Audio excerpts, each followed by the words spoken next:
ഇസ്മായിലേ, അന്ന് ഞാനും സൽമാനും തല്ലൂടുന്ന ഇജാണ് കണ്ടിക്കണത്. അപ്പൊ കോടതിയിൽ വന്നിട്ട് എനിക്ക് അനുകൂലമായിട്ട് സാക്ഷി പറയണം കേട്ടോ.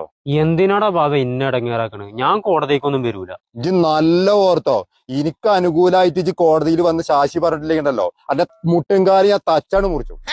വല്ലാത്ത ഇടങ്ങേറായി. ഇസ്മായിലേ, കാര്യം ഞാൻ അറിഞ്ഞു. ഇത് കോടതിയിൽ എനിക്ക് എതിരായിട്ട് സാക്ഷി പറയാൻ പോണ്ടെന്ന് ഞാൻ കേട്ടു. എനിക്ക് എതിരായിട്ട് ഇജ്ജ് സാക്ഷി പറഞ്ഞാല് എന്റെ 2 കൈ ഞാൻ കൊത്തി മുറിച്ചിട്ടോ. മാരിയാക്ക് കൊടുത്തോണ്ടി. ബക്കറാക്ക, അലാക്കിന്റെ ഔലുങ്കഞ്ഞ് എന്താ കുട്ടി വിഷയം? അന്ന് സൽമാനും ബാവിയും തല്ലായല്ലോ, അതിപ്പോ കോടതിക്ക് എത്തിക്കണ്. ബാവാക്ക് അനുകൂലമായിട്ട് ഞാൻ സാക്ഷി പറഞ്ഞാല് സൽമാൻ എന്റെ കൈ ഒടിച്ചു എന്ന് പറഞ്ഞു.